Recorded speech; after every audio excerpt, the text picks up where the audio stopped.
Thanks for tuning in to the Medevac Podcast, powered by the Robert Irvine Foundation, whose mission is to support and strengthen the physical and mental well-being of our nation's heroes and their families. I'm one of your hosts, David Reid. And I'm your other host, Christian Meyers. Thank you very much for joining us today on the Medevac Podcast. If you're new here, you're in for a treat. This is a very special episode. But there is a price for the show. That's what you're learning right now. You have to share it with a friend or family member if you get something out of today's episode. Let me tell you, you're going to get something out of today's episode. As I mentioned, this is a special episode. This is part 1 of 3 for a Reconnection episode.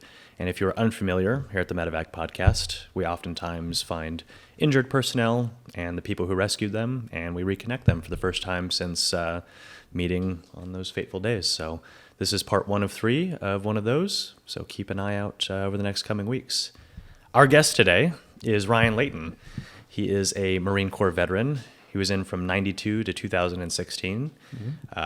He's had a multitude of different jobs with a long career in the Marine Corps, and he's got a pretty incredible story. So thank you very much for joining us today, Ryan. Thanks for joining us today, Ryan. Honored to be here and look forward to this. Yeah, same here. It's going to be a lot of fun today. We're excited for the next coming weeks. Like Christian mentioned, Reconnection episode, so that's going to be very, very fun. So welcome to the show. Thanks. Excited to have you here. So we're going to dive right in to one of the most favorite questions we have. And what inspired you to join the military? I was a military brat. So dad was in the Air Force. Grandfather, so to speak, was in the Marines. Okay. I knew from being a little kid running around in the woods, sticks, guns, that I was destined to go in the military. So Marines you always knew? Or? Yeah. So, I did Civil Air Patrol as a kid, and my dad was the Florida Wing Commander. So everything that I did in Civil Air Patrol was like connection to my dad, and that makes sense. Somehow. So I decided to kind of look back towards my grandfather, lean towards the Marines to get out from under my dad's shadow, but kind of go aviation to honor my dad. So there's a way to kind of hit up the legacy of both of them and keep it going. Kind of cross the two streams. Yeah, together. and then I think when I was telling my dad that I wanted to go in the service, he was like, "Hey, you're going to go in the Air Force Academy, go fly F-15s." And to that at the time, I was not the most, like most of us, not the most mature high school kid. Sure. I feel that. Yeah, I feel that. Into skateboards, into chasing girls, into doing all that. So looking at the Marines and going and doing something tough. And then all it took was my dad to go, "You'll never make it. You're too stubborn." And then it's like, "I will prove you wrong." And the rest is history. Signed up and left. And there was some bad blood for quite a few years. Yeah, there's a commonality between that in going into infantry or something like that, especially when you start off wanting to be a pilot. And Civil Air Patrol really drives that as well. I mean, I did that in high school, and I was like, pilot all the way. And then when I found out it takes about 10 years to get behind the cockpit, I was like, I'm too lazy. I'm going to be a ranger. So I'm sure that kind of same concept, you wanted to just get going, right? Yeah, and back where I was living at the time, backwoods, North Carolina, out in the mountains, kind of by Tennessee, kind of by Georgia, flashing yellow light. It was like, hey, get a job bagging groceries and get married and move in the trailer park, and that was the start of your life. I was like, I just leave. That's one of my favorites too, is using the military as an escape. It truly is. It's like, especially when you have a rough upbringing, sometimes it's nice to just be able to kind of skip those social classes at the end, right? You get a college education, you get some life experience, and usually you get your stuff squared away before you get out. And I got to give a lot of credit to my recruiter, because I wanted out of there so bad. I was like, open contract, I don't care. And he's like, stop. He's like, wow. you took the ASVAB, you did really well. Let's get you in aviation. I was, like most young kids, infantry grunts. Yeah. And he's like, transferable skills. That's a good recruiter.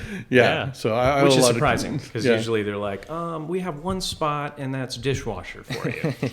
Yeah. I was like, I'll cook. I don't care. Just get me out of here. And he was aviation, so he kind of clued me into it, and I was really aloof to anything aviation in the Marine Corps. I didn't even know they had helicopters, so it was a surprise to me.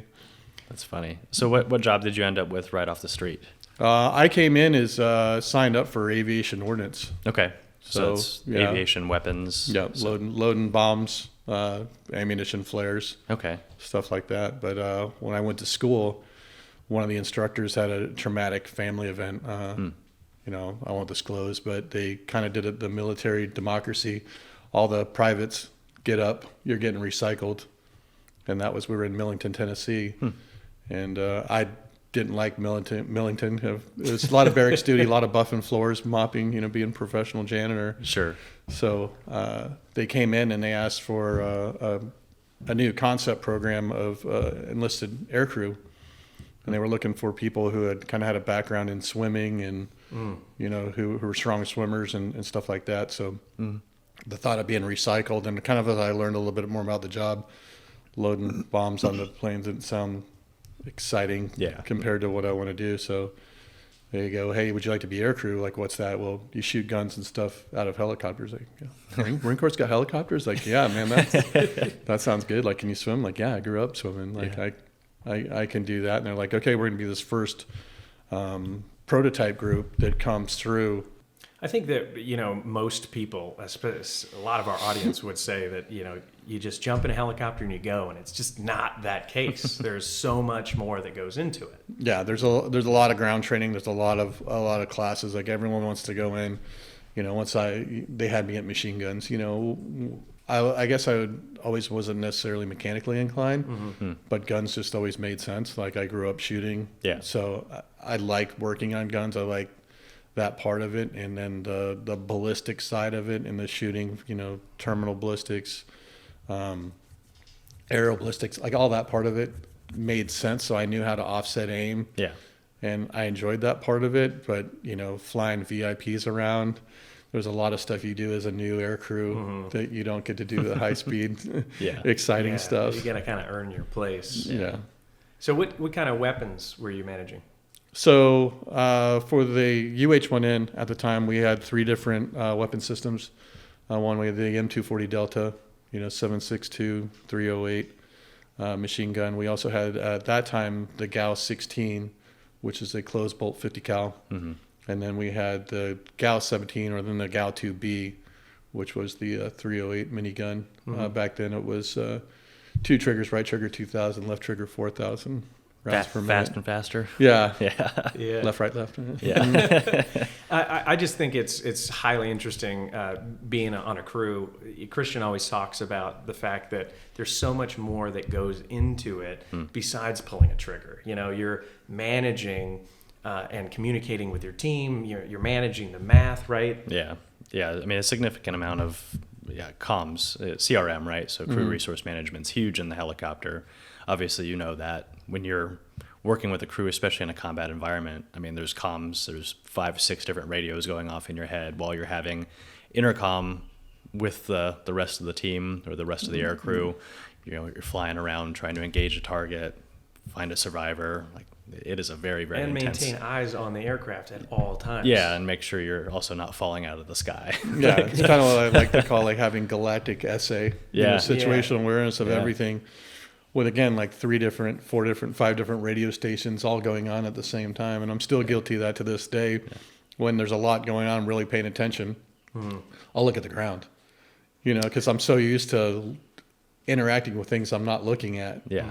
So, like, you know, my family is like, you're not even looking at me. I was like, that means I'm listening even harder. Yeah. Because I'm like compartmentalizing that and shutting that part down. Yeah, it's funny. I do the same exact thing. So, yeah, in the helicopter, when you're talking to someone, especially on intercom, you don't turn to face them. Yeah. You look away from them. You stay looking in your general area.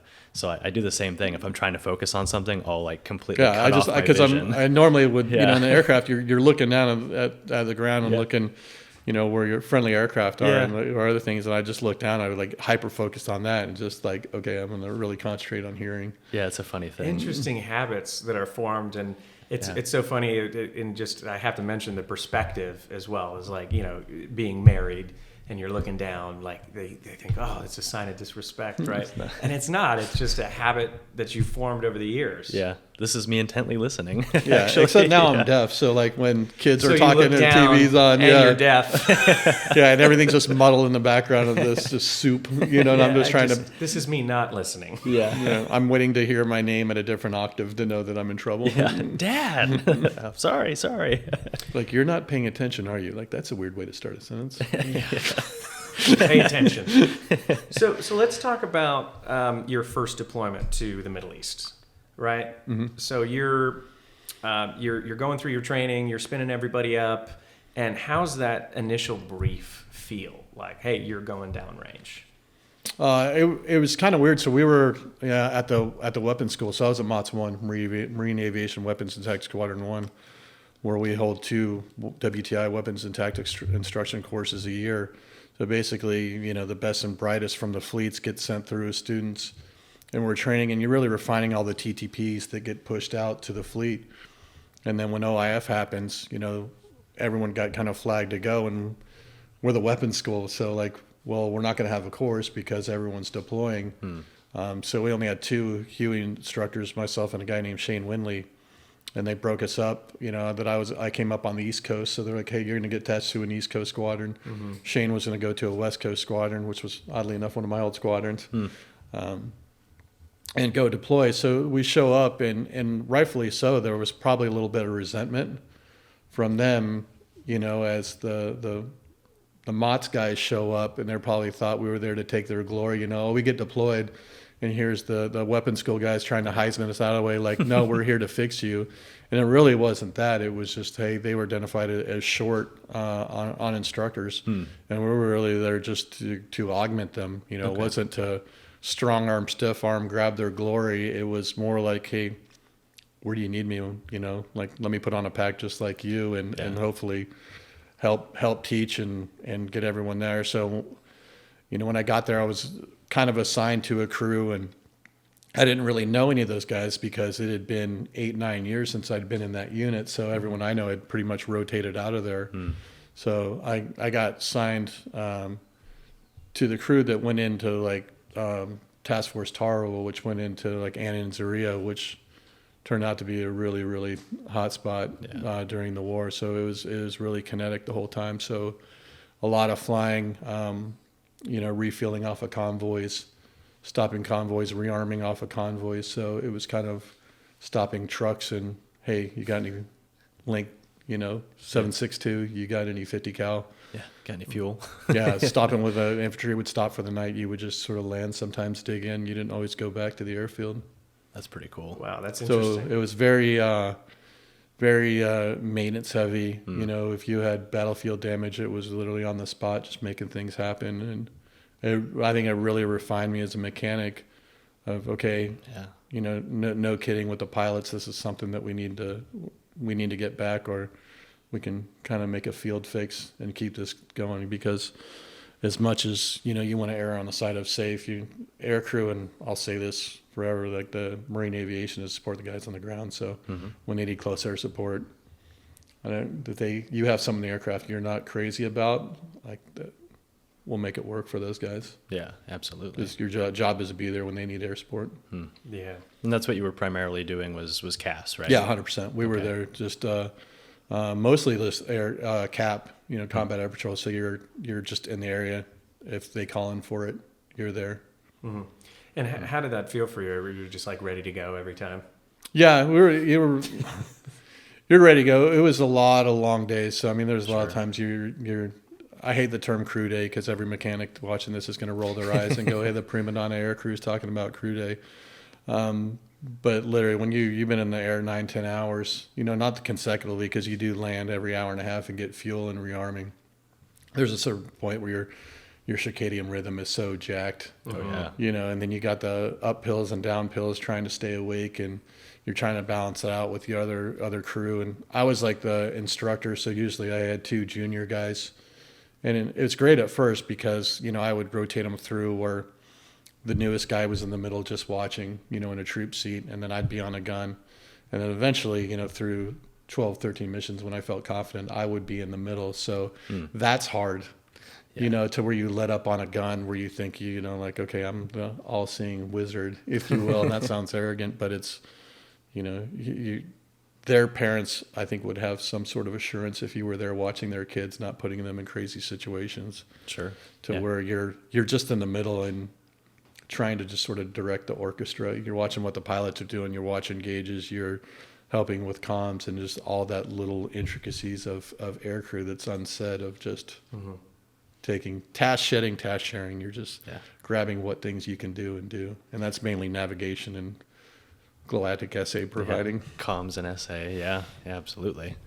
Yeah, having that central position in the helicopter helps quite a bit, especially when you're taking a little bit of those resources away from the pilot, or those task saturation. And if you're able to take that away from the pilots and the gunners, and have someone centralized to divvy up tasks like that, I think that's really helpful. And I think back in 2003, we were the first ones. I think it's my aircraft specifically, if I recall right, was one of the first ones to have a FLIR. Okay. So being able to have that and working in the hand control unit and really getting proficient, for PID and being able, because we were good about 12 clicks, of looking in. So being able to have that confirmation way out and look and, helping out with FAC-A, forward air controlling, and being able to see the targets and breaking out, not like, I think that's that, but kind of like, I'm positive that's that, and queuing in the pilots, for SA and letting them see, because they could keep more heads up of the aircraft, because what happens, you're in a situation and both of them are looking down at the FLIR screen, or both of them are looking down at the gauges, and next thing you know, the ground starts getting bigger and you're like, hey guys, hey, by the way, Earth's getting bigger, no bueno. It's got to be such an interesting topic of discussion when you see the technology really grow during your time in, right? I mean, and that just like really, it's easy to get fixed on the instruments, I'm sure. That and the GPS, like the GPS was new then. So you had this, green box Velcroed to the dash, and then you had this screen that the pilots love to watch. So it was a lot of gadgetry, if you will. So, and with us, we had one aircraft, 3 different squadrons. So it wasn't that, guys that you've always trained with. So you had 3 different ways of doing things, which, the Marine Corps standardized anyway, but there is isms. So you have those, a new co-pilot, and then our pilot was a guy named call sign Caesar. He's a phenomenal human being that had a lot of confidence in me, early on. Hey, as a weapons school guy, you really need to back me up, because we got a pretty junior crew. But that's how it should have been. You have a mid to newer level, signer, or your pilot in command, your pick, junior AO and junior crew chiefs, and then like a senior crew. So they really did their best to balance out the crews where it made sense. Yeah, I mean, you want to put some experience with less experience, but at those times in early OIF, no one had any combat experience, so it was just basically time in the helicopter at that point, time in grade at that point, right? Yeah, and it was, CAS and the front lines were always kind of moving around, and you get called in, on a 9 line for CAS or 5 line, and there was no GRGs back then. You're looking at an old school map, and you're trying to come in, and when you start shooting within 50, 100 yards of live Marines, and with no digital PID, and you're like, I hope I get this right. Well, I'm sure you saw that change dramatically between 2002 and, I guess your last deployment was 2012, right? Yeah, 2012. Yeah, so that 10-year period, you saw a dramatic change in the technology that advanced the battlefield and the airspace. From the November to the Yankee, and then all the electronics in the Yankee, it was going from a Volkswagen Bug to a Ferrari. I mean, it was, and you're the dinosaur then. We were even then. You're the dinosaur that's expected to, like, okay, keep up. You're now the wizard of everything Yankee, and you're just trying to keep up, and you get all these incredibly smart kids coming out that know the aircraft and the systems a lot better, and you just know that you have the old school knowledge that you're just trying to blend it all together. That was an interesting one too, is that the technical training, like as you approached the end of the war, just got so intricate. It was, instead of just the fundamentals, it was now the basis, right? I mean, know the aircraft, know the maintenance before you even get to the aircraft. Yeah. And it was a lot more then of, probably a little lower and slower when we were young. It was like you were the mechanics that kind of fired machine guns and did clearance calls when you were landing. And then by the end in Yankee, when you would get a tick alarm, troops in contact, usually the enlisted aircrew were the first ones at the plane when the alarm went off, and they're firing up the APU, firing up the radios, getting, all the grids for it. By the time the pilots are in, like, the essay's pretty much already there where you're off the ground in less than 5 minutes. And the crew development from like the enlisted air crew being a lot more of like what I call a crew compared to, early on there were a little bit of plane riders. Evolved a lot, and that was exciting to see, because there's a lot of us that put a lot of blood, sweat, and tears into really pushing that evolution. Yeah, it's so beneficial too, other than just being the self-loading baggage. Yeah, that's not what you want.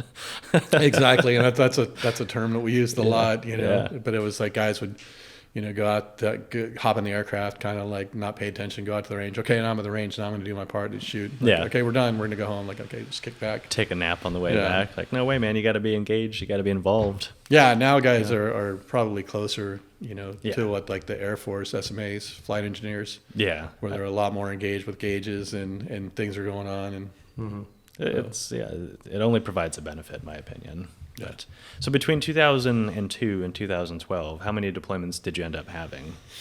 I kind of moved around a little bit. So after the weapons school, OIF, I went through my NCO starter kit, as I call my first divorce. Got back and got custody of my daughter. And decided to kind of get a break, because most of my time in it had been in deploying units. Okay. And even at the weapons school, they call it a break. It's non-deploying, but obviously I went to OIF for quite a bit with it, and came home and kind of had some challenges reintegrating, because back then there was no real integration. There was a lot of people happy to see you. There's a lot of, a lot of pats on the back and came back. But when you go through, a rough generalization of 10,000 rounds plus a minigun a day, shooting at human beings, and then you come back and it's like, okay, good job, go home. Yeah, go do a family barbecue. Yeah, and you go home, and I remember I'd gone home and, place was cleaned out, got that kind of reception when I came home. So no furniture, no anything. And kind of dealt with that and kind of just locked myself in the house, and I couldn't sleep and, inside, because I hadn't been inside in months. Yeah. So, and it was in Yuma, Arizona. So I remember going in the backyard and kind of like digging like a 4-foot hole in the backyard and like climbing in the hole. Really? My neighbor was foxhole. My neighbor was a cop, and he like, hey, you okay over there?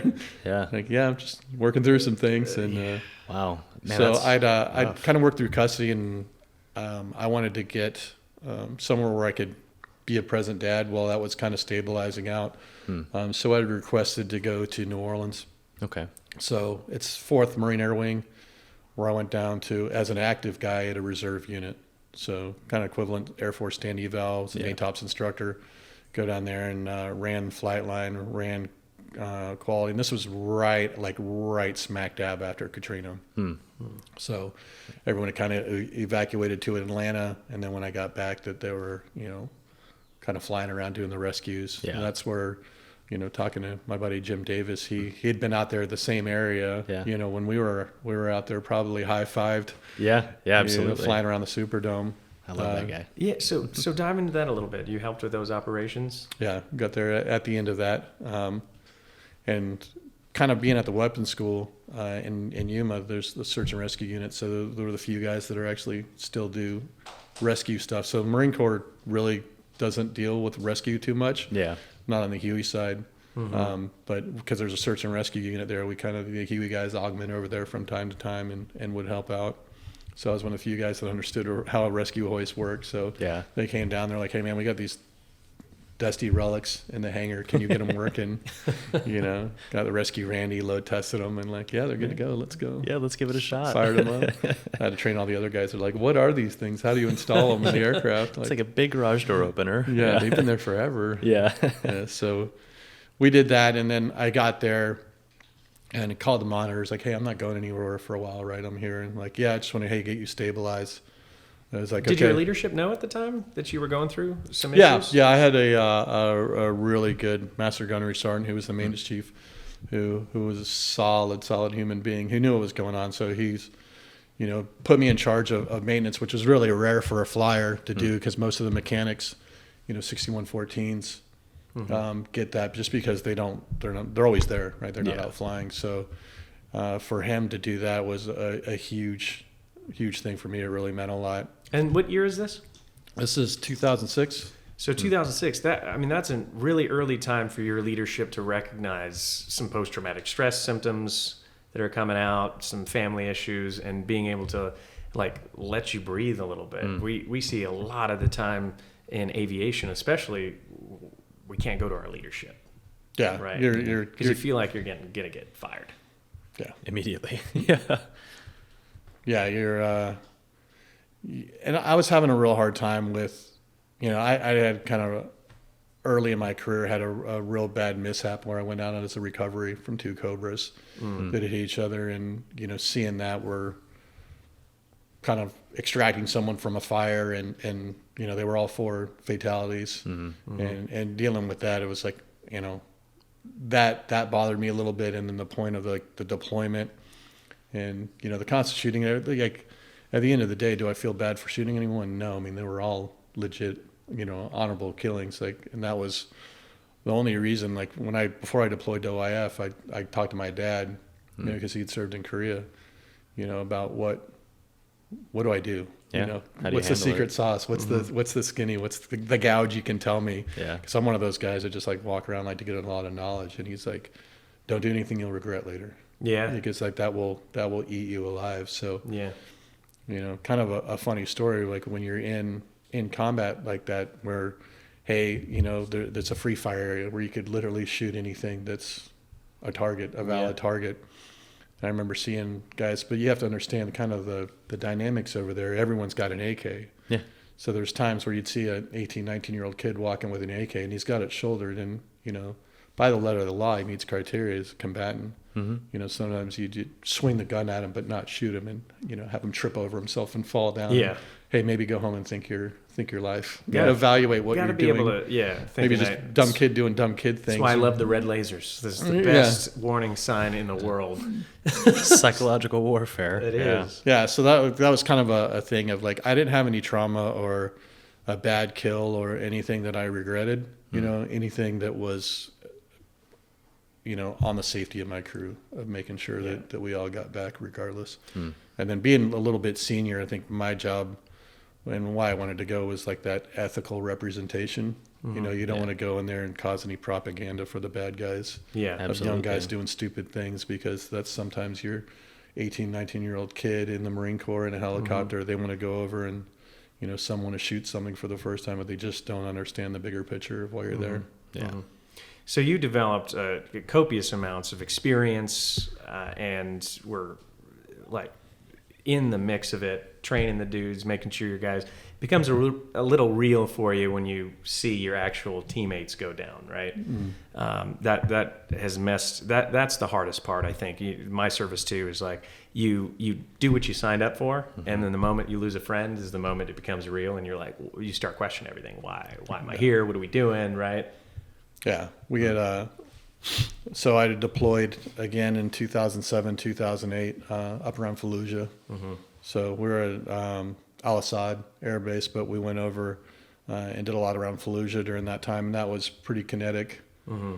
So quite a bit of flying, and you're with the reserve. So not saying anything on them, because I have a really high regard for the reserves, but you have some pilots that are probably at that time, airline pilots had a lot more experience were better sticks than a lot of the fleet pilots. Sure. But we were dealing with 3 different squadrons all combining overseas. So you had a little bit of that, who was in charge. Yeah. Was it the guys from up north? Was it the guys from Atlanta who was the headquarters flagpole? Or was it the dirty guys down in New Orleans? So where everyone's kind of jockeying for a position.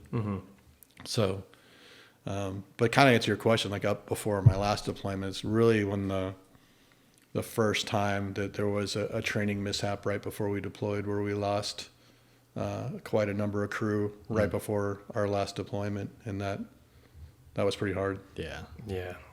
That's a hard one with the training mishaps and training losses.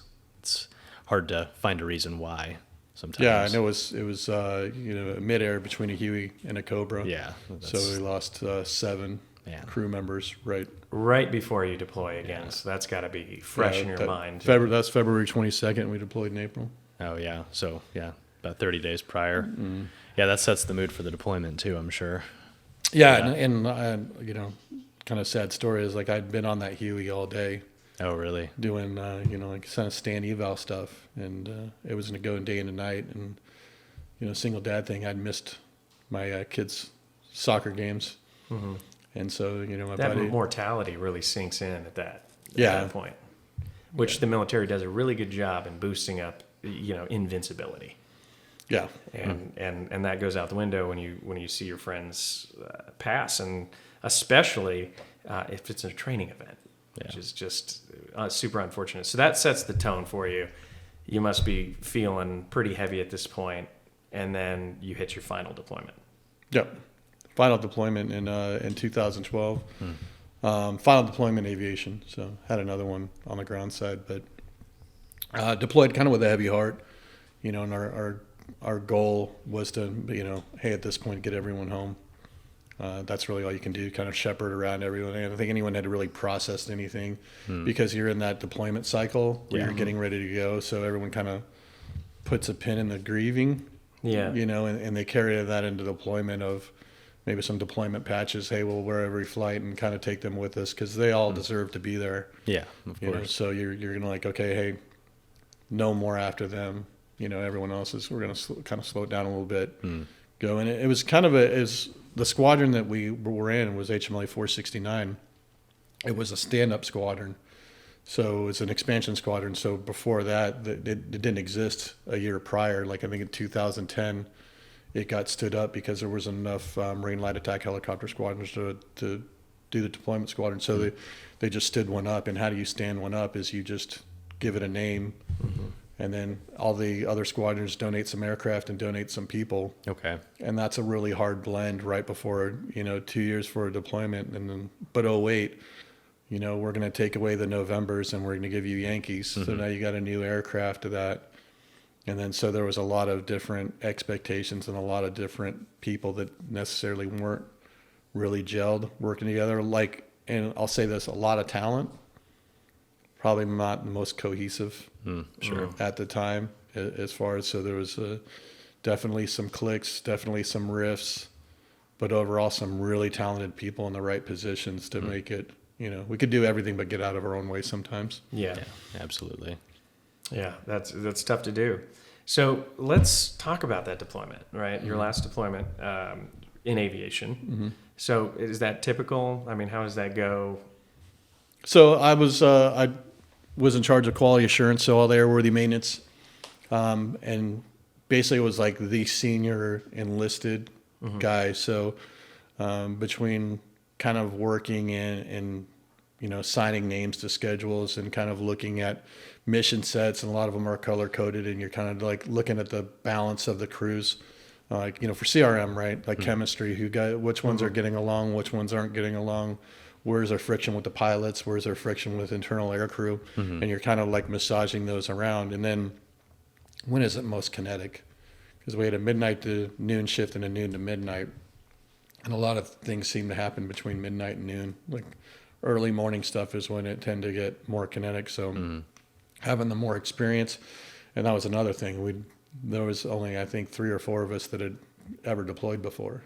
Mm-hmm. A lot of them were right out of school. Wow. So it was trying to go, okay, how can we set this up for success? Because you still got to maintain ops tempo. Yeah, it can't be on every flight, but I might need to. You say it's not ideal, but when you start like doing your ORM risk matrix, what can I do where I'm going to sleep at night? And knowing that all that their husbands and wives and parents and uncles and all that have confidence that leadership's making informed decisions to kind of doing what it can to bring everyone home. Because the last thing we were fresh off a mishap and we know what that was like. So don't want to repeat that. Yeah, and then oddly enough, I think my aircraft was the first one to get into a firefight than it was like, oh, you're jockeying and putting yourself in these positions. Like, Oh. no, I'm Not at all. Yeah. I don't want to be here. I just, I want to make sure that you guys are being experienced. With hindsight, I'd rather be on those missions than those guys at first, because Sure. I think at that point, like, okay, let's just kind of get the first one out of the way. Your first patrol. Yeah. Okay. And everyone see what that was like. Break the okay. ice, Yeah. yeah. Yeah. Now let's sit around. Let's talk about it. Yeah. Let's get everyone up to speed. Like, okay, the best thing to do is communicate, pass on what's going on, make sure what we're doing makes sense. Yeah. Get the jitters out. Yeah. So we were assigned, I think in the Air Force, you call them hard crews. We were combat crews. So you have the same 4 or 5 guys you fly with. And we had some floaters, on the enlisted side, guys that would kind of rotate through. And they were the very junior guys. So typically we'd start out with our 2 pilots. And then, myself would be on the minigun, because it's probably the most powerful. And it's on the right side covering the pilot. Mm-hmm. And then the 50 cals on the left, typically a little easier to operate. And lower, like, kind of, it's just easier. Yeah. Mm-hmm. So the minigun's a little more complex if it jams. So usually the more experienced goes. So I would go, most junior guy would just ride in the middle seat. He'd look at the FLIR and he'd just basically just get to be a spectator and drink it all in. There's nothing required. It's just all receive mode. And then, after 12, 13 flights, I would move to the left. I'd put the second junior guy that was on the 50 cal, put him on the minigun. And then, after a couple more missions, then I would put the junior guy on the 50 cal, second junior guy on the minigun. Then I would ride in the middle, and then I could just be there to back them up. Okay. If whatever needed. And it was really like development of rotating it through and then doing all the paperwork. You're still doing TNR and ATFs, aviation training forms on the aircrew, and seeing, who needs remedial, who's doing well, who's not doing well, and then trying to, there's just people just gel with certain instructors. Sure. Yeah. The chemistry's there. So, hey, Staff Sergeant Barnes or a guy like that really, really, can mentor a kid like this where I can't. Yeah. You can see where they vice jive versa. And kind of everyone had their favorites. So you start walking that fine line of buddy where it's too casual to where it's like healthy. Yeah. Absolutely. Yeah, you don't want to go too far in the other direction either. Yeah, and then trying to keep track of, engagements, who got engaged. So if you had one that just hadn't any and this other guy had it, you're trying to like shuffle those crews, and none of them like it. The guys that are getting action, when you start changing them to another crew, they think it's personal, and someone else is trying to steal their taking my action away. Yeah, so you're never making any friends over there, but at the end of the day, you have to be in charge, and kind of what they call the burden of leadership in some places. Yeah. Yeah. Makes That's sense. good. So I want to build the picture a little bit and move into your crash story. So that was on your 2012 deployment. So can you walk us through that day a little bit? Talk about what you guys were getting ready to do. I know you were inserting some Aussie commandos, but can you build the picture for us? Yeah, the weeks prior, we'd been working up with 2nd Commando, which is Task Force 66, Australian Commandos, and British SAS. So we've been doing a lot of VI, vehicle interdiction, a lot of cars driving around, smuggling routes and all that. So we would go in, pop flares at the cars, get them to stop. And then we had the QRF, which were usually British SAS or some Aussie commandos, but it was primarily Brits. And we would go out and stop the cars, and they'd have opium, heroin, whatever, and they would blow up vehicles. We would take the people of interest back with us, or they would have some 53s, and later on B-22s would come in with a larger QRF and take those guys away. But at night, when we kind of started doing named ops with the Australians, they'd have a compound where they had a person of interest, and they would have feed of them, drone feed of them that they're in the area. We would be on the flight line and go like, okay, hey, we got the order to launch. They're there. We're gonna go hem them up. And we've been doing that for a while. And we'd kind of been, what I was talking about a minute ago, that's kind of why I mentioned it. We'd talked about some engagement pairings and who had done what. So there were some issues with some crews that necessarily were probably having CRM issues, compatibility issues, maybe some interactions between enlisted aircrew. And that's the first time, or I think a decision that didn't make sense to me was like, hey, we got some crews that we think that need some more adult supervision in the back. So we're going to pull you from your crew, who, and if anyone doesn't know this, it's hard to explain, but your combat crew, it's like going out with 4 of your boys, or not necessarily boys. I don't sound like sexist or anything, but it's your tribe. Yeah. I know exactly what that person's going to do. Yeah. I know when they're being abnormally quiet, when they're normally like the laid back jokes. I can almost tell by the atmosphere something's wrong. So you know everything about them, and you know when you should engage, when you should pull back a little bit, and you kind of know what they're going to think. Now all of a sudden you're going into a named operation where you know it's going to get kinetic because that's what's going to happen. Yeah. And with someone that already has a little bit of a personality conflict, especially with you, and you're there in a situation, although it's an enlisted officer, you're probably a little bit more senior experience-wise. Sure. So you're trying to navigate that and do it respectfully, because I'm never one with a cape like, listen, sir, this is like, just don't do that in the Marine Corps. Like, it's just not how it works. So you're trying to use your professionalism to be, I hate to use the word term like force multiplier of anything like that, but you're trying, hey, this is an ideal situation, but I'm here for a reason, and that's what I'm going to focus on.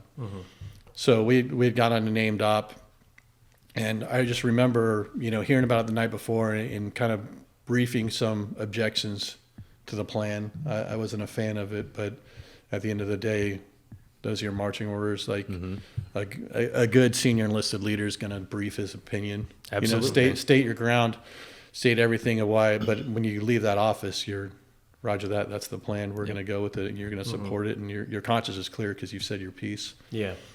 And I remember like going home and sleeping really well. But I woke up because we're training for the Marine Corps Marathon Forward. So I woke up and I was like, this is one of those days like, okay, hey, there's some personality conflicts. Named op. I've really flown with this pilot in a while. I really need to have my A game like plus. So I just remember changing in PT gear and going for like a 9-mile run at like 11 at night around the airfield just to clear my head.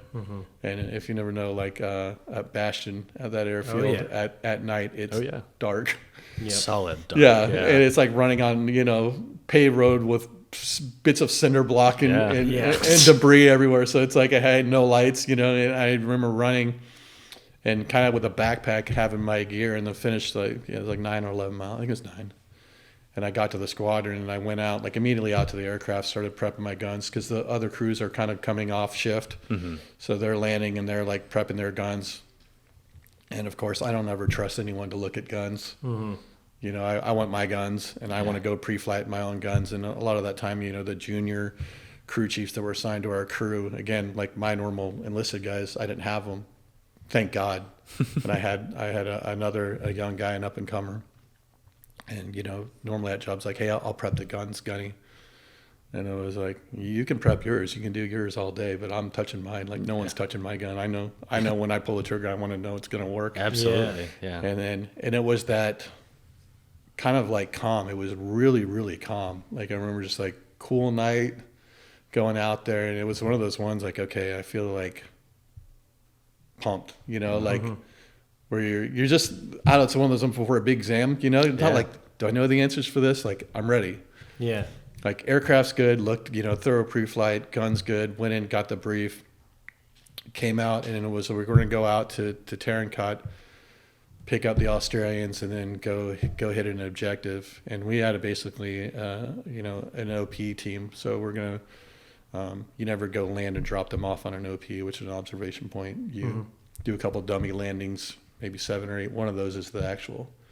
They get out. So if anyone's watching, they see the aircraft land, they have to actually go and check out every area. And we get out and pick them up, and we have to go, because we flew from Bastion out to Tarancot, we had to go through the hot pits. And the Australian commander of the team had a helmet issue. His comms weren't working, and he needed to talk to the pilot. So probably the one thing that saved my life was that, because I took off my gunner's belt, climbed over, the massive people in the back of the Huey, packs and everything else, and I get over. I'm working with this comm cord, working with this helmet, get it working back over, and the pilot said, hey, we need to go. We're like, come on. Yeah. I remember, 20 years, 20 plus 4,000 hours plus of putting on a gunner's belt, right hand release. I pull it up and it's a left hand release. And I was like, Gunny, we gotta go. And, I'm already like very tiptoeing around my interaction with this pilot. Like, yeah. Okay, roger that. Yeah. I was like, I'll fix it in flight, just put it on. And we go out and, we're going to the objective area and we're flying around. And there's like sporadic fire, coming up in the area. And what position are you sitting in the helicopter? I'm on the right gun. Okay, so you're on the minigun on the right. Yeah, right gun, okay. and basically, I think 6-7 packs. I can't remember 8. Okay, it was packed. Yeah, it was packed, and then Hano was my gunner on the left. Okay, so a lot of communicating what's going on. Hey, there's fire. Hey, it's not effective. They're just shooting up at the noise, and there was a little bit of trying to get a little bit sexy, and I was like, hey, we don't need to, they don't see us, like just keep motor on. And we found our zone, we start going towards it. And, it's part of like where the Swiss cheese starts lining up, where we go to insert on this. And for me, it's super important whenever you're flying the guys on the ground, you earth people, to, on time, on target, professional throughout. Like, it close enough never meets it, especially if you're a ground guy. If it's a mountaintop to a mountaintop, those guys have to go down and up. So having a GRG and putting them right on the X was huge for me. And, I didn't know these guys, like we didn't hang out, but we picked up the commandos, and Nate and Merv were on my side. And, I learned their names after, but I just remember talking to them on the way in. We pilots give us the 3 minutes, and I tell them 3 minutes, and they're giving each other the signal. And I don't have like envy of anyone. I've always been pretty arrogant, I think, as most Marines are. Like my stuff doesn't stink. Yeah. That I never was like, oh, look, a celebrity. Like, when people post OIF was like, hey, let me buy you a beer, Marine. Buy me 2. My trigger finger's thirsty. I was a little bit arrogant.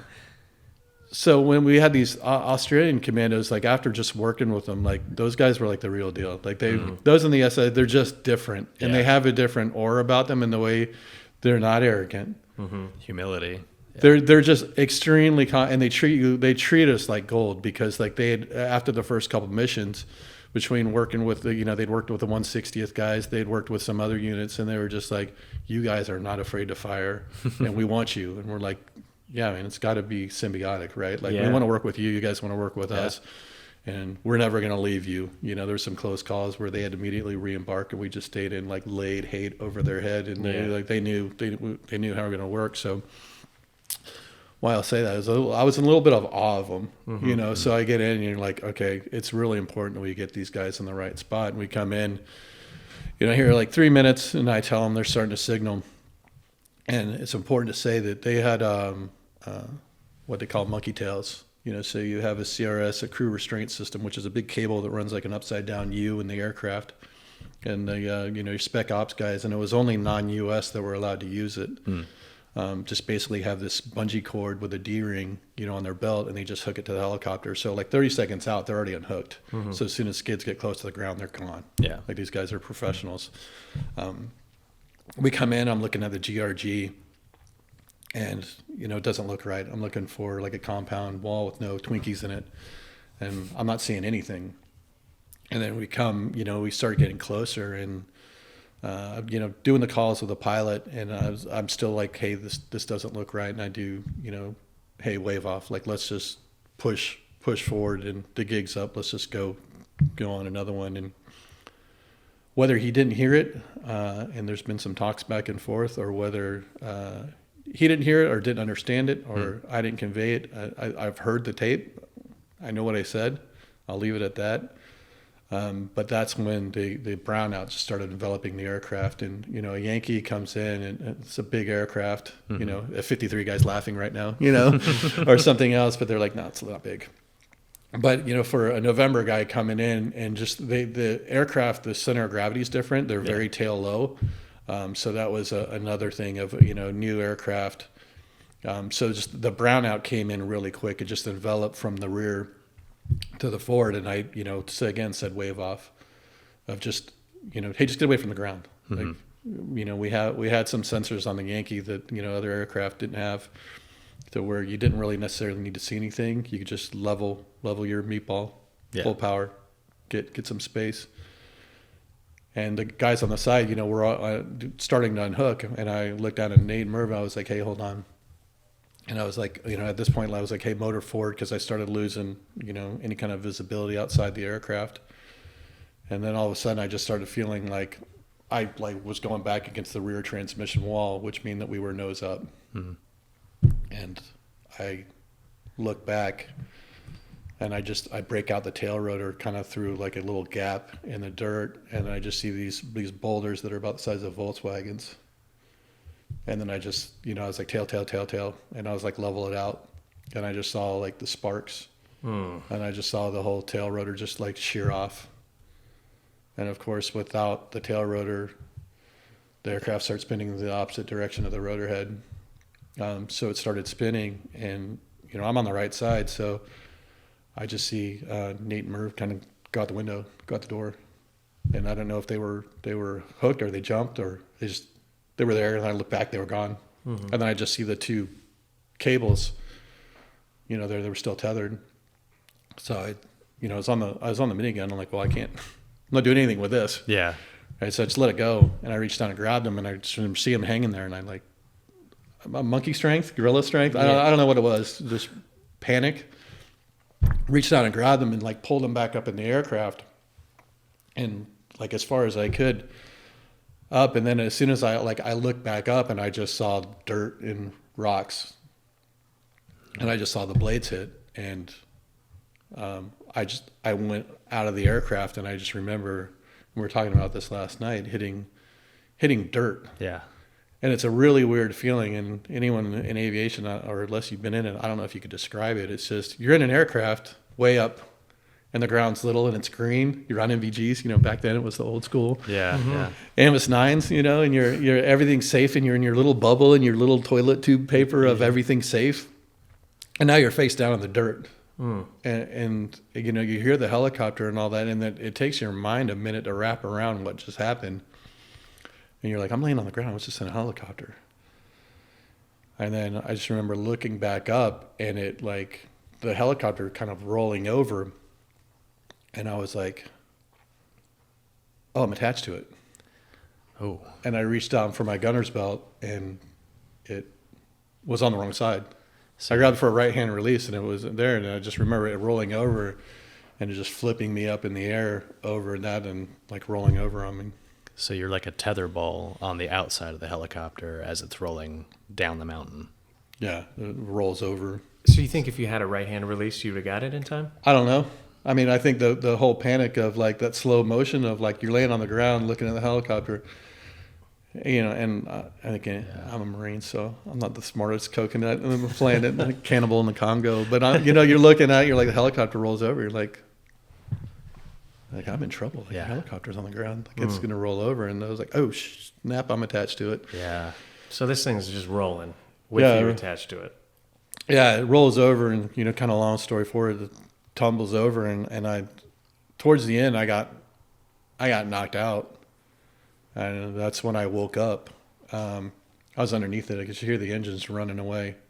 And I just felt this incredible, like, pain in my back, and I didn't understand what was going on. But you know what a pain scorpion is. I talked about this. Anyone watch a video, or a skateboarder falling down, they fall on their chest, and their like feet almost buckle over like by their head. Yeah, that's the way I landed, and the wreckage rolled on me like that.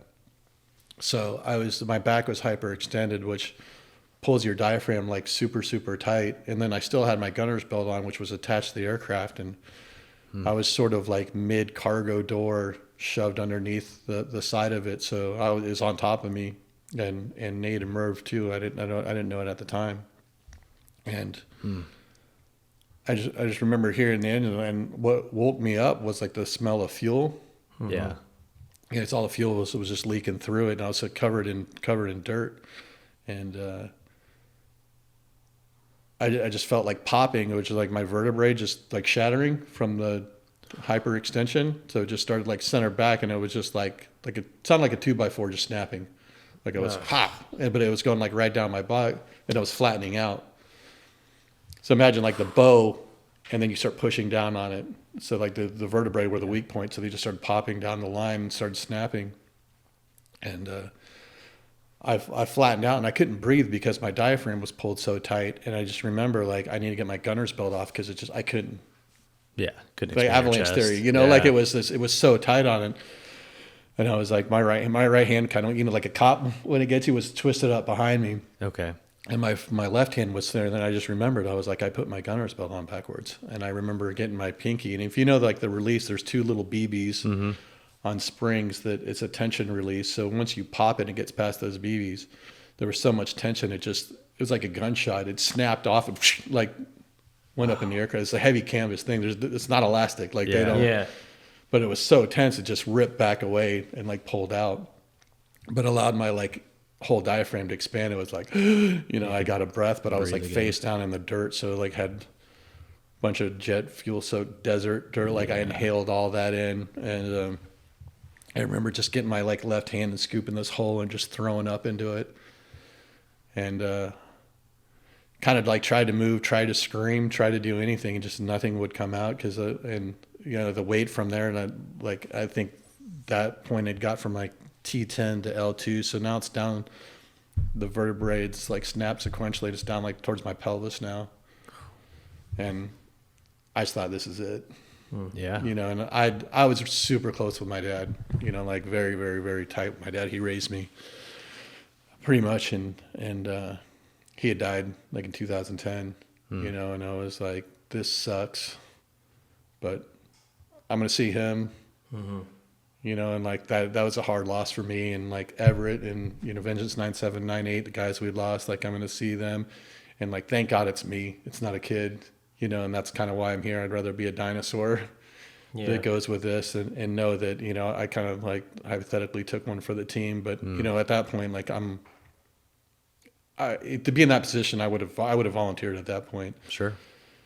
And then I don't know what it was, man. Like, and I'm not overly religious. I'm not superstitious. It was just this voice. It just said fight. And it was like, if you're going to go, but don't lay down and die. Like, and I remember I just got a breath. And if I get a breath, I can get another one. And it was like, free my arm, and I got my other arm free. And I just started digging. And I just kind of like poked out, and I just saw stars. And then I just remember seeing like this high-speed hiking boot just stop. And I just like reached out and grabbed it, and it was, one of the Australians. And then of course, see a bunch of like headlamps and stuff as they look down there, like, excited, shit. Like, holy, like he's alive. Because they'd saw my like leg hanging out in a bunch of blood. Sure. Yeah. And they were trying to rescue the other 2 who I think they had saw where I was, and they're like, there's no way. Yeah. And obviously at that point you're controlling what you can control and saving what you can save. And, obviously I wasn't a priority, rightfully so. I would have made the same decision they did. That there were some other guys that really needed help, because Nate and Merv were basically under the pilot's door, almost on top of each other.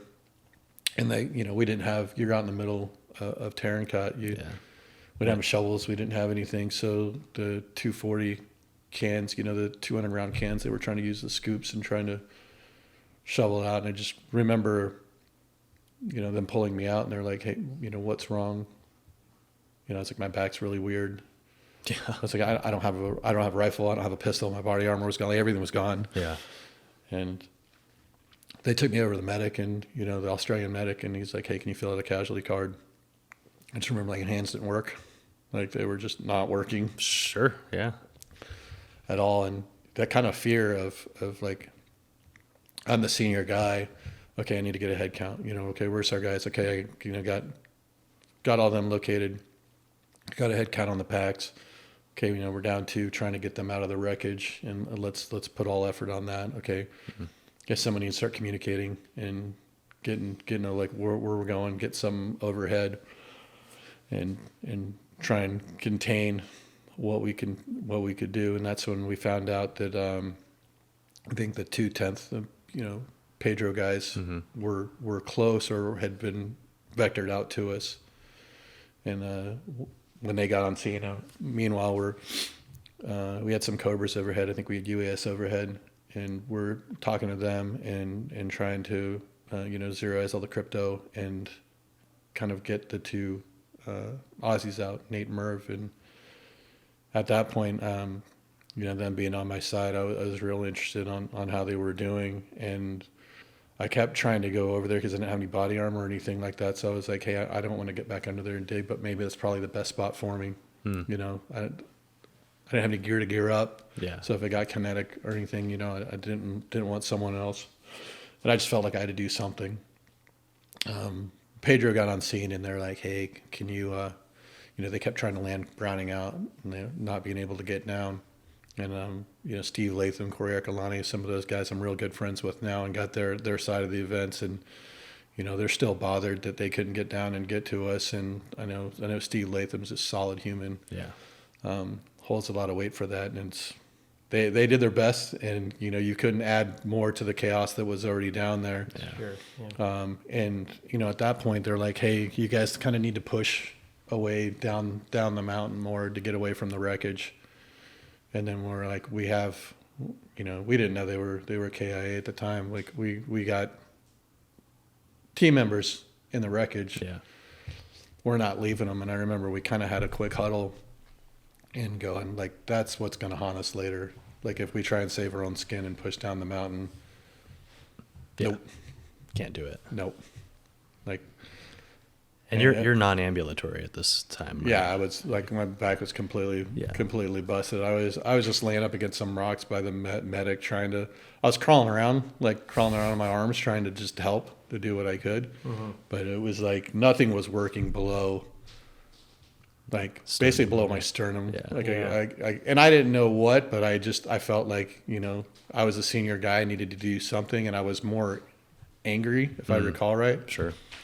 That I was hurt and couldn't do anything, and that like our crew, and I just don't remember a lot what they were doing, but I just remember like we got to get the guys out from underneath it. Like, okay, we don't have shovels, hands aren't working, get the ammo cans, dump the ammo out there, like dig underneath. And I'd heard some bad news but refused to believe it, and then that's when it came in like, hey, they have some specialized equipment. I want to push you guys. You guys need to go down the mountain. We're not going to leave them. We are going to insert PJs. We're going to come in and either repel or whatever. But they're like, we're on scene. You need to push. Yeah. And I remember like, I'm not leaving. And like the commandos, no, you are. And next thing I know, like a stretcher appeared out of nowhere, and they're like, I don't need a stretcher. Like, I'll crawl down the mountain. Like, you guys aren't carrying me. You guys are, like, sort of like your idols. Yeah. Like, you're not carrying me. Like, man, like, no, I'll never hear the end of it. You're not carrying me. And they they put me in, and of course it's just like super steep, so we're walking and guys are eating shit. Yeah. Shale rock. Shale. It's like sliding around. They kept dropping it, and it's like there's a movie with Ryan Reynolds, where it flips over. He's in a stretcher, and it's like doing that, I'm getting all butted. Yeah. It's doing that, and they're like apologizing, and they're falling down, and we get down to the bottom of the mountain, and kind of like near the village that the main force had inserted on with like all the Ospreys and everything. So a bunch of Australian commandos and stuff down there, and that's when Dustoff had came in, because I think the Pedro guys had had to bingo at that point because they were on station so long, and they had got they'd heard that they had got them out. That's all we had heard. Okay. And I'm thinking, okay, everything's good, and I get in the aircraft, and that's when the first time I meet Bernie, and of course at that point it's like a complete adrenaline dump. Starting to lock hands up, hands broken, fingers broken. I just wave, and I remember I got this cool Sunto Core watch, I had ordered, And I didn't have much on. I like my running shorts and my flight suit like had been just shredded up. My body armor was gone in the crash, and the helmet was gone, gloves gone, boots gone. And like they went to cut my watch, and I was like, "No, I just bought it." Like, just take it off. And they're asking me, and kind of like how Marines are, we'll figure out a way to bash anyone. But when you fly, you're sanitized, so you don't have any patches. Yeah. If anyone doesn't know what that means, you don't have a wallet. Yeah. You don't have an ID. There's nothing to really identify you. So in case you're unconscious, like on my boot, I wrote my blood type. On my leg, I wrote my blood type. On my Velcro name patch, with no name patch, I just wrote B positive. Yeah. On it. And guys at the squadron were always like, oh, my call sign was like Dark Cloud because a history of bad events, So they're like, oh, like check out Tony, Tactical Dark Cloud, it's got his blood type all over, Operator Dark Cloud, and they didn't give me crap, but I was like, man, I want people to have no doubt. Yeah. And then I just remember getting in there like, what blood type are you in? It was written everywhere. Yeah, it was everywhere. It's like I get it tattooed on you. Yeah, I like fractured part of my jaw and my skull and my palate, so everything had really starting to like swell up. And I remember getting in, and they were, trying to get IVs, and there was just nothing to get an IV in. Yeah, I think it's an IO. Yeah, drill into your bone. Oh, yeah, they went in. It's like it's gonna hurt, and I just remember going up to my arm, and it looked like a golf tee going, and I was like, I can't even feel that. Yeah. And then going into, we went back to Tarancot to the FOB and with Australian commandos and their trauma team, and I came in, and I don't know, they didn't know who I was, they didn't know if I was American, Australian. I couldn't talk, and they had a friendly fire, an A&A had opened up in their gym and killed 3. And then, I didn't know, but Nate and Murph were in the other room, and they had passed away. And then they were basically, were triaging the interpreter where the interpreter opened up on them. So they were pretty busy. And so I was, they weren't really sure. There's so much wrong, they put it in there. And then the Australian, I believe it was the commander and their chaplain came in, and they were talking to me, and they're like, "Hey, we heard you guys wouldn't leave them," and we're just like nodded, and I remember like they're pretty teared up about it, and the chaplain gave me a St. Michael's medal, like I still have to this day. I'm so scared to lose it, I don't travel with it anymore. But like he gave me that, and I just remember the Cobra guys, from our unit, there was some aircraft out on the line. It was like a hospital, so there's aircraft out there. I think I was just with kind of my crew because they had hopped on the bird with me. Yeah.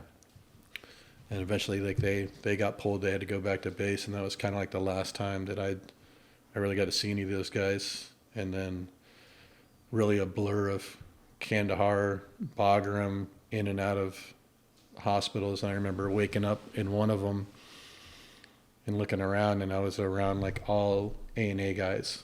Like I was in this hospital wing, completely paralyzed, in a room full of Afghanis and with their family, and terrified.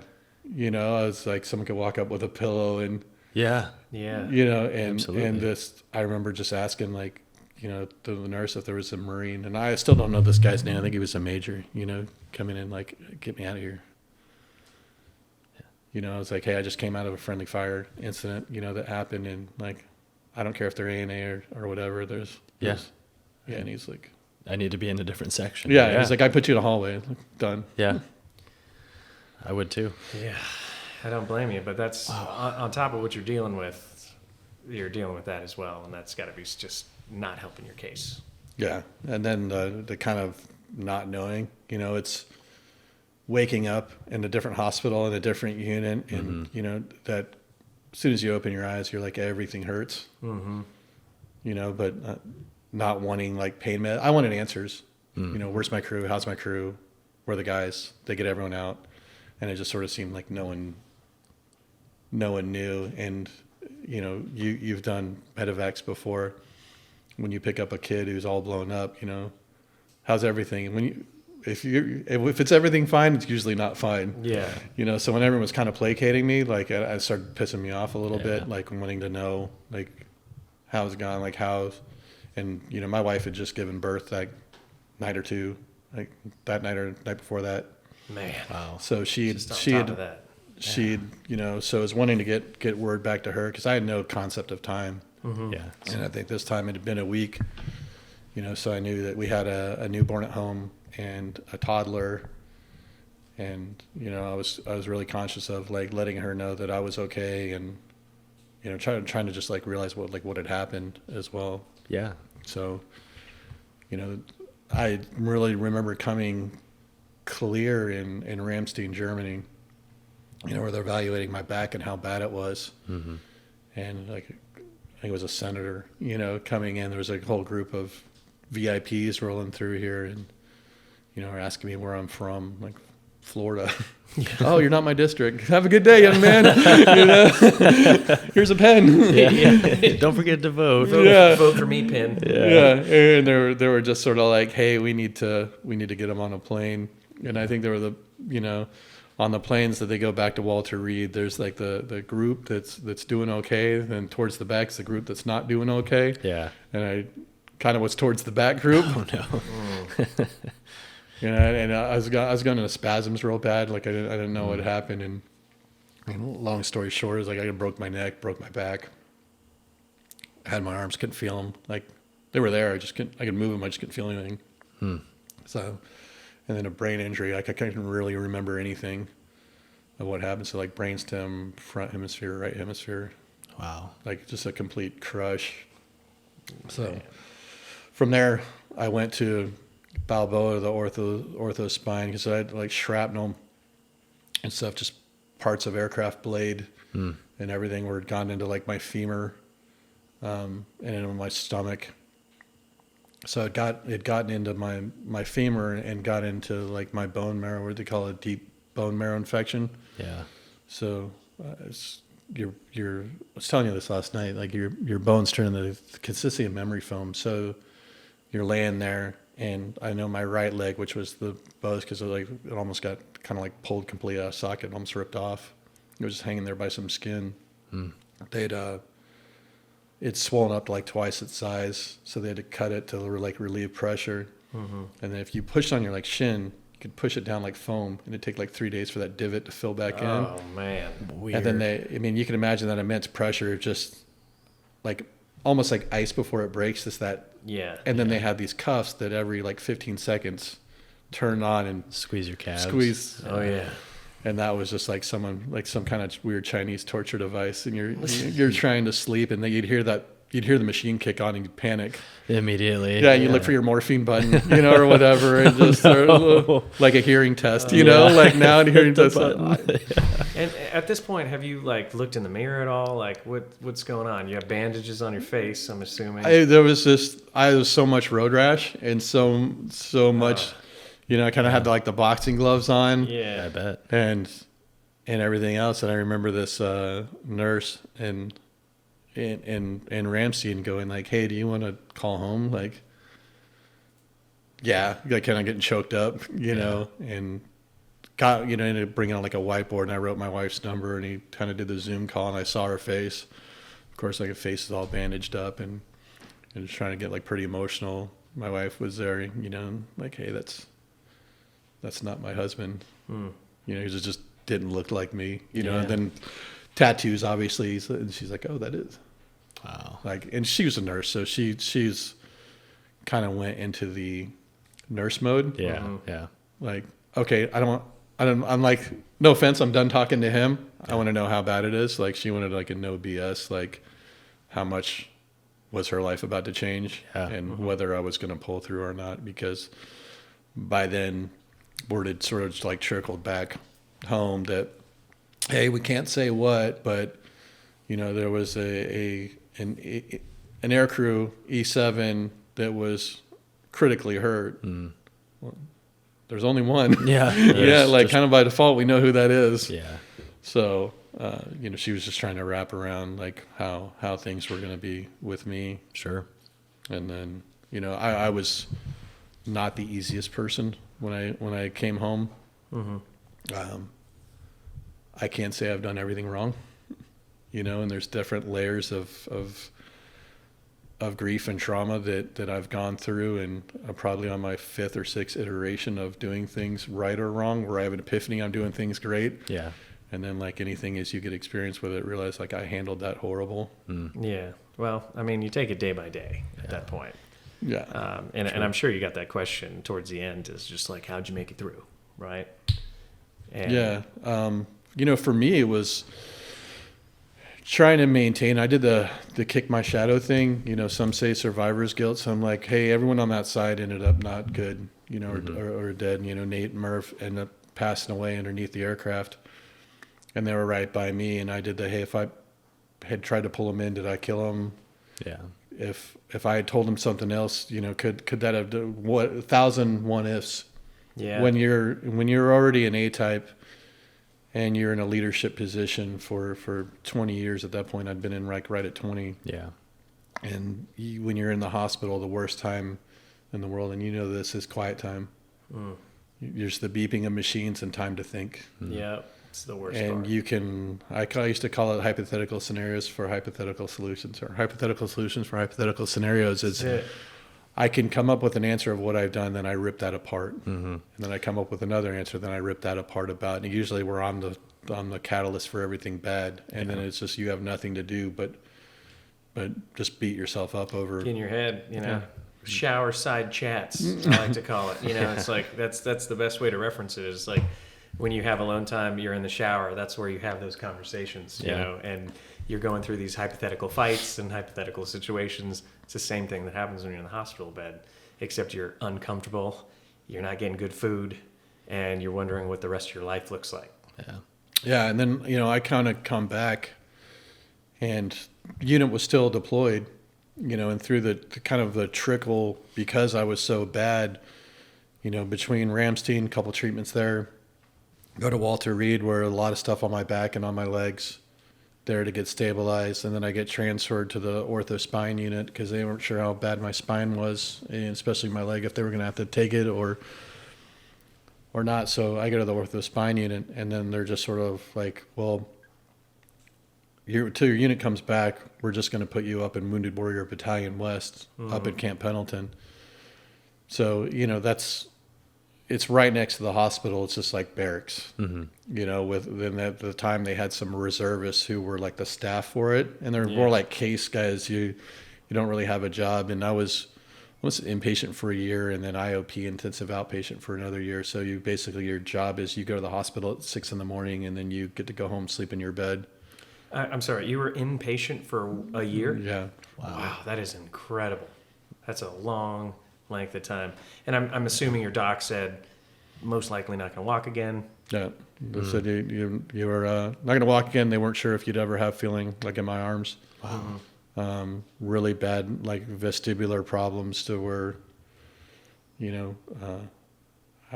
head would go down. You just felt like you're always in a downward spiral. Yeah. Yeah. Physically. Yeah. It's like inner ear stuff because I was, a crush is, there's so much wrong.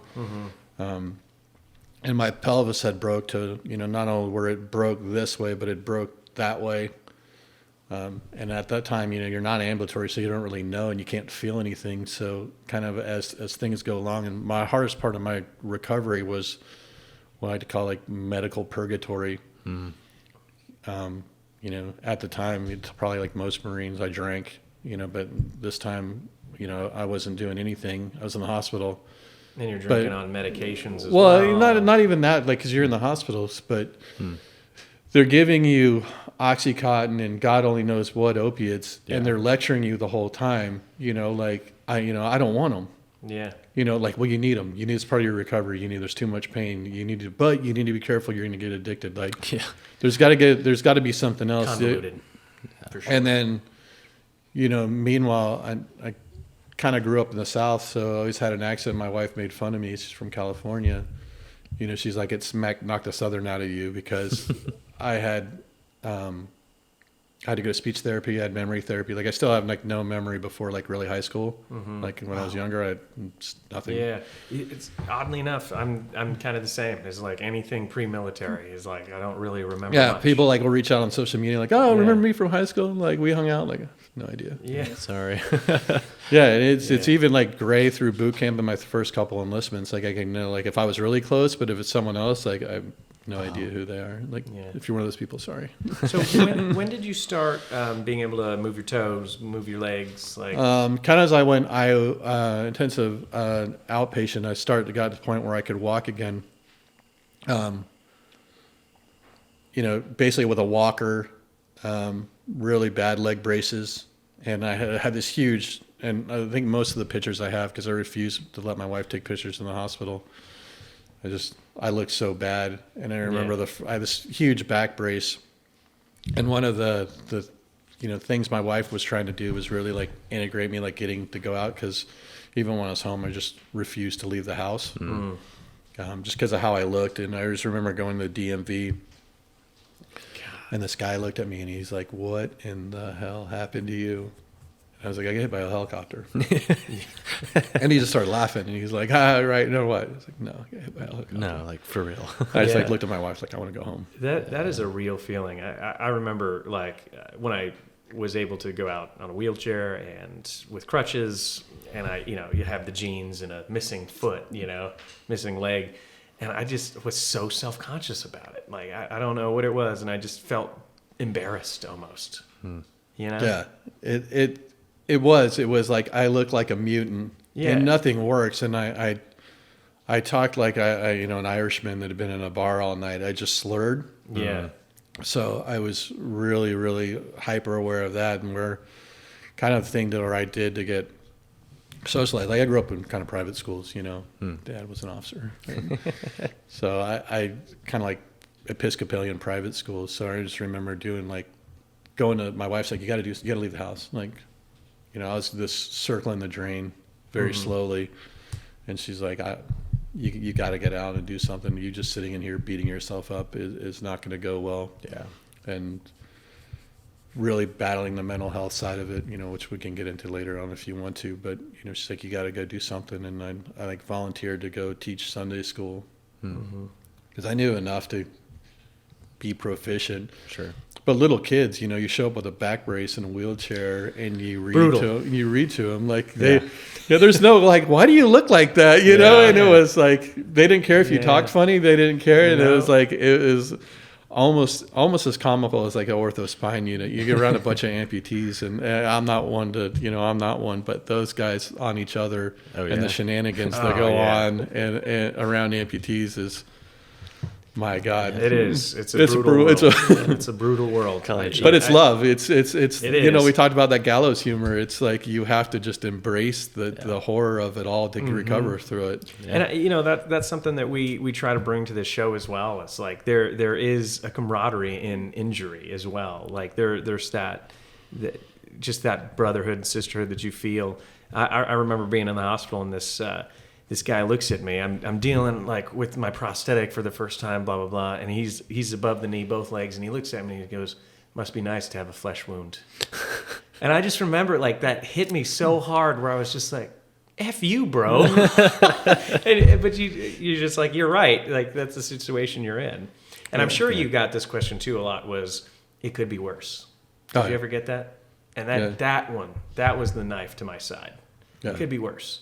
And like as you're sitting, it could always be worse, and you just devalue everybody's situation. Could be better too. Way better. Could be way better. Yeah, and it was like that common experience too, where there wasn't a lot of aviation guys at Wounded Warrior Battalion, a lot of infantry guys. A lot of other guys like IEDs come from convoys, and a lot of those. We had some recon guys in there that shot in the hip. A couple guys that were like return guests. You shot, recovered, shot again, and came back. And I just remember them, wanting that some kind of commonality to it. Like that shared experience to where I'd be in like the TBI, real bad TBI, where you'd be in like the groups. talking, and they're like, well, how did you get it? And they talk about how through explosions, you know, reverberate from the explosions, how it goes through the body, how it does the brainstem and hammers it, and then how it gets into it. I know, like, I'm kind of sitting over at the corner looking like a mutant, you know, all swollen up, and like I was a crush guy. I have no clue what you're talking about. You know, with a group of IED guys, and you're sympathetic to it, but you're like, that's not me. And you're It's different, yeah. And there is a line. Like I was a E7 going on to an E8, and I think after I got hurt, I was promoted to E8 at Wounded Warrior Battalion. So I became a company first sergeant, where you're like now a senior enlisted, and that's kind of a very hard to get position. So I was like, I've thought less than 13% of Marines make it to first sergeant.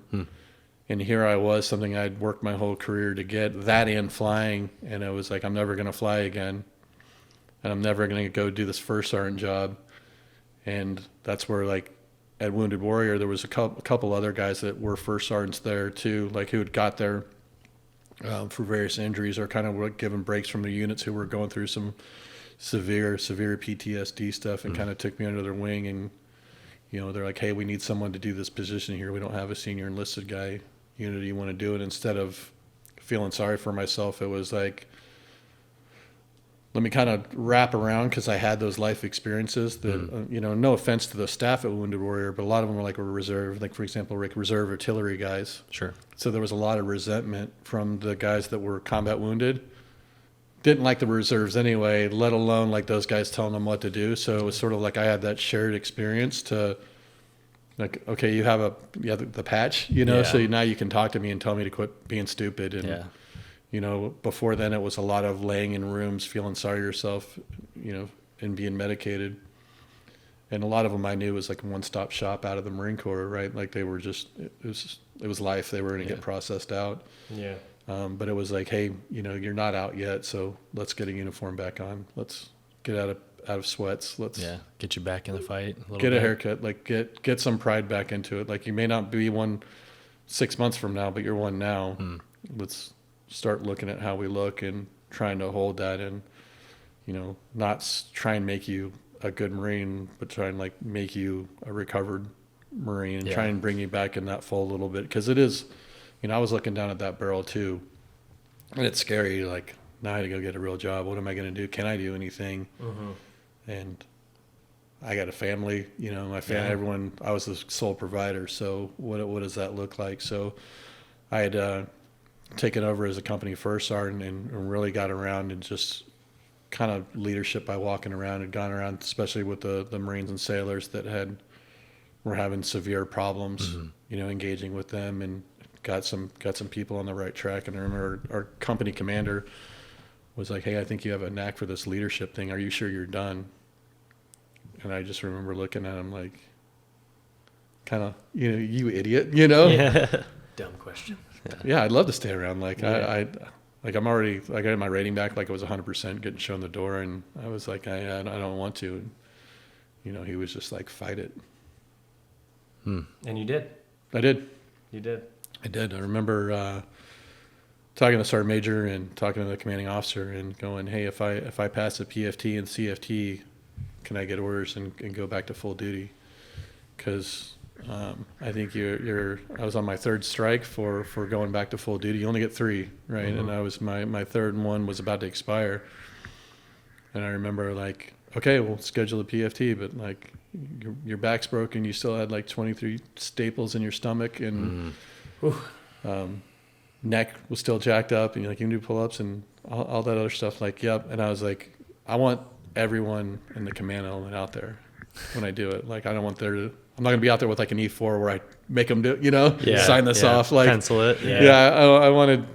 Earn it. I wanted some eyeballs on it, so I'd ask people to go out there, and I did. I mean, it was like a low third class. It was bad.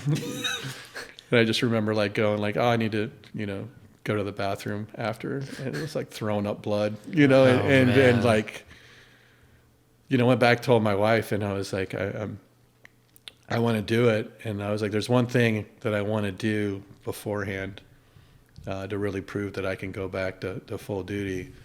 And I wanted to run a triathlon in San Diego for Nate and Merv. And it was like right on the 2-year anniversary of my crash.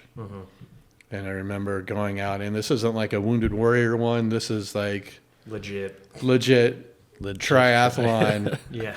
And like Del Mar, you know, and there's some serious competitions, but placed third. Wow. It's like third overall in a full try. Yeah. And like, that's incredible.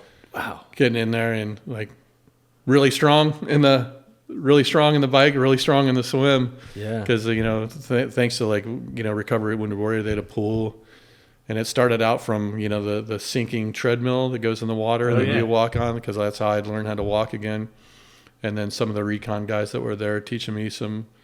So it's kind of like tribal knowledge, you know, like everyone there, it's like a whole herd of goodness, you know, trying to like, don't feel sorry for yourself. So I did that, and that made me, you know, for a very brief moment, like I'm on top of the world. I just did this triathlon, and I talked to my wife, and I was like, okay, I want to go back. We're going to go back full duty. We're going to continue this career. And she's like, absolutely. Wow. She's like, you know, and she was a nurse, and not enough credit to her. She'd put her life on hold, you know, with a newborn, and like became my primary care provider because I was so toxic at that time with medical providers. I just refused to listen to them a couple times. You know, I was just quit taking meds, and that never goes well. Never does. And so she was the only one I would listen to. So she put her whole career on hold. So I was like, okay, since you did this for me, like anywhere you want to go. And she's like, I'm going to go to Hawaii. I was like, there's infantry in Hawaii. There's only infantry in Hawaii. Are you sure about that? You know? Yeah. And she's like, yeah, I want to go. And at the time, you know, it was like that tree that falls in the woods. Does anyone hear? And I just wanted this righteousness, like that and I'd seen a Wounded Warrior, and no disparity to any recovering service member, but people just handle things different. They do. You know, especially at Wounded Warrior Battalion, and no offense to them because I understand what they do. You know, a lot of units use it as a dumping ground for people that just don't want to be Marines or sailors. Sure. And then there's wounded, combat wounded, there's ill, like cancer.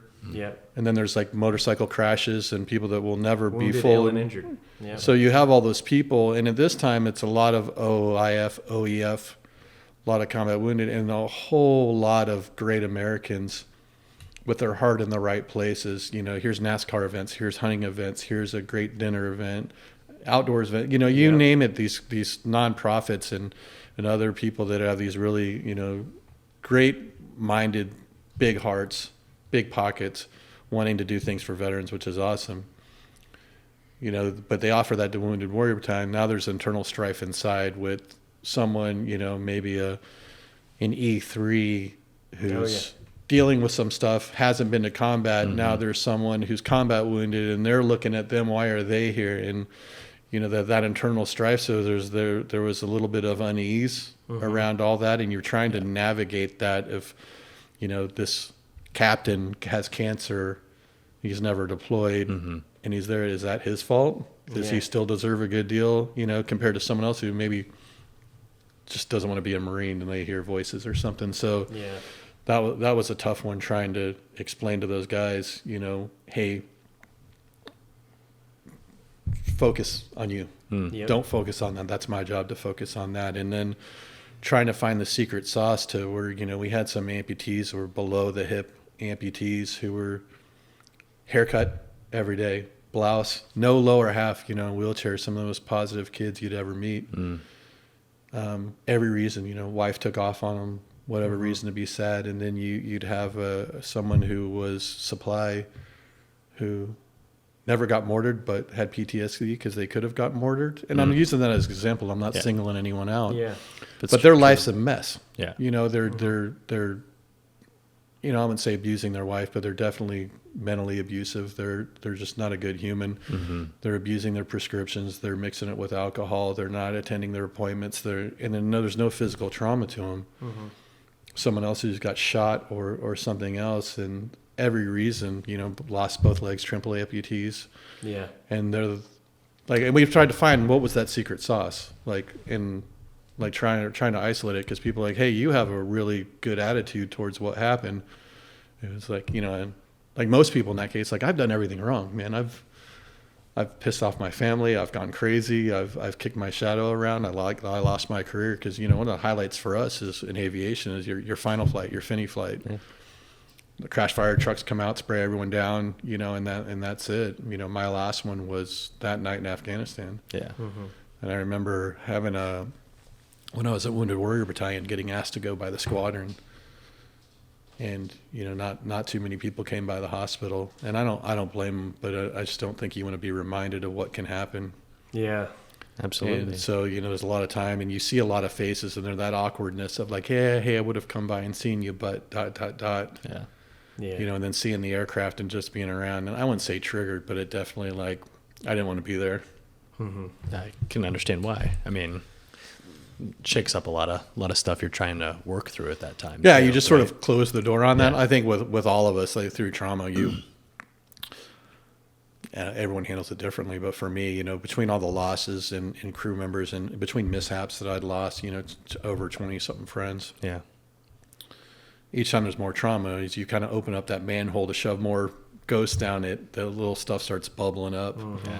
If you don't deal with it. Yeah, stuff you've never for your process, now it gets a little bit too much pressure to keep that lid down on it. So, that's when, from there I went, I got orders to Hawaii and got over there and went to end up going to Combat Assault Company, which is an Amtrak unit. Okay.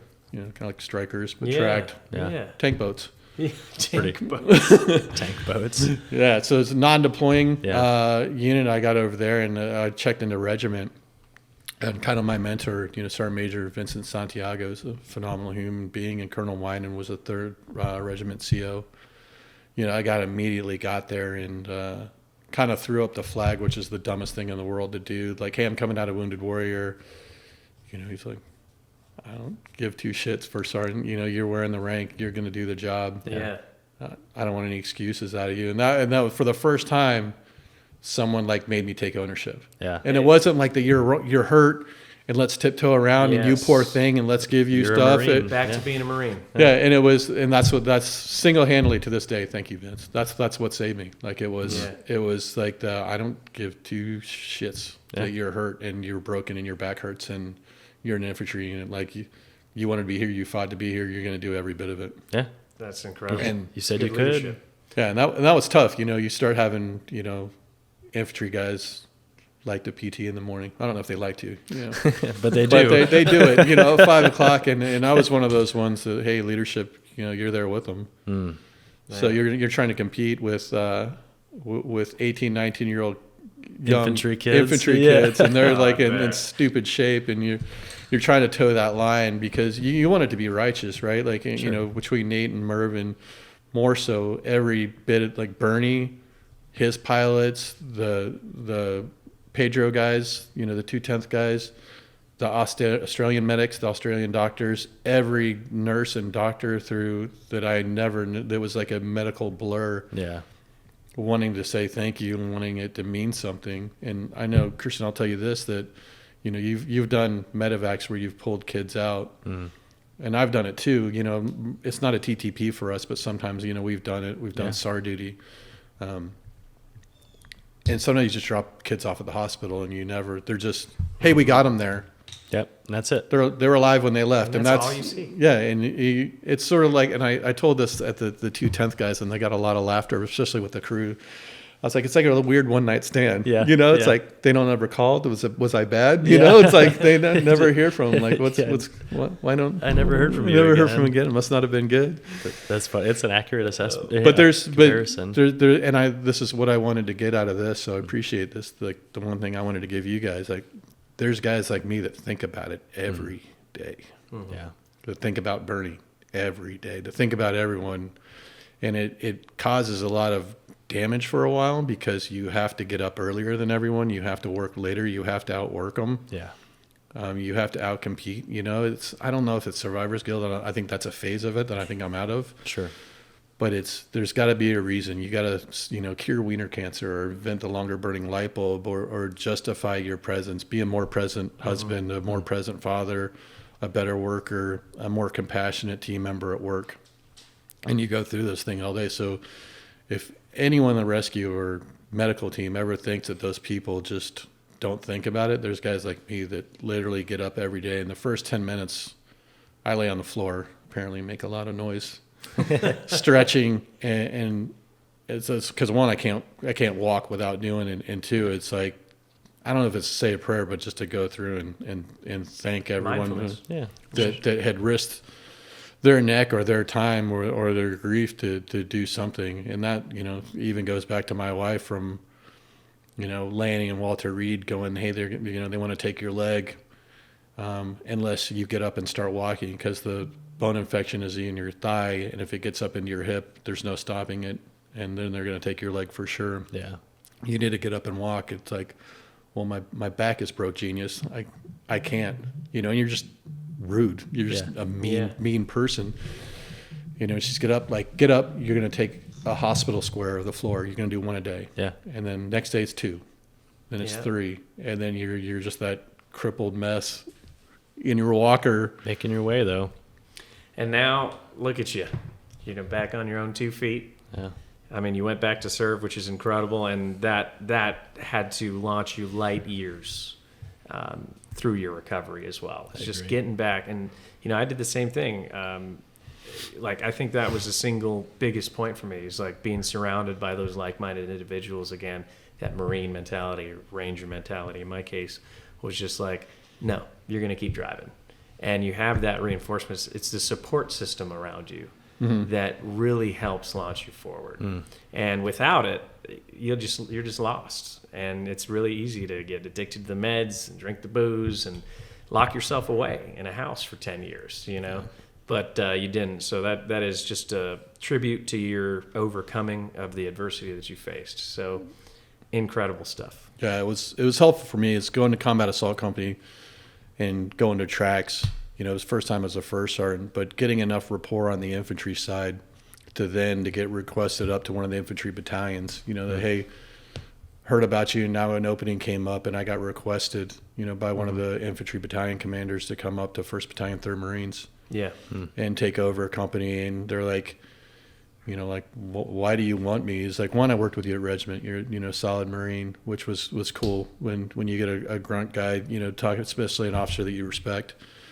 Colonel Jones, and hey, we're also the kind of this helo company that Alpha companies can do things by more helicopter, and you're an aircrew guy, so you can communicate and help us bridge that gap. Yeah.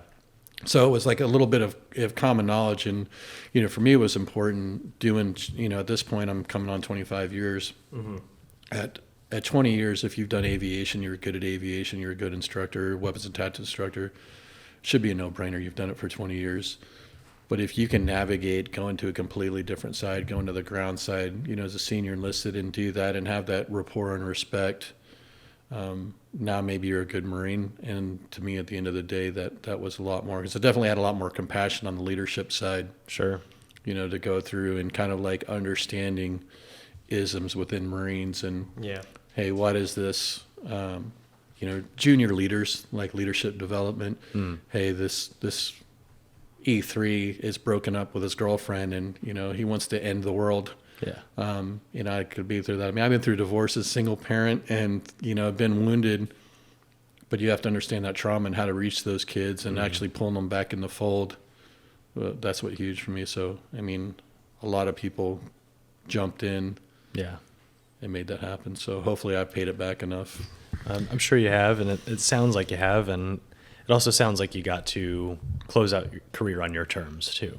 Yeah. Right. You didn't. It wasn't the end point for you after your mishap and after your injury. You got back into the fight, and you got to close out your career on your terms, and not in a bad spot either. I mean, taking the wife out to Hawaii, that's not bad.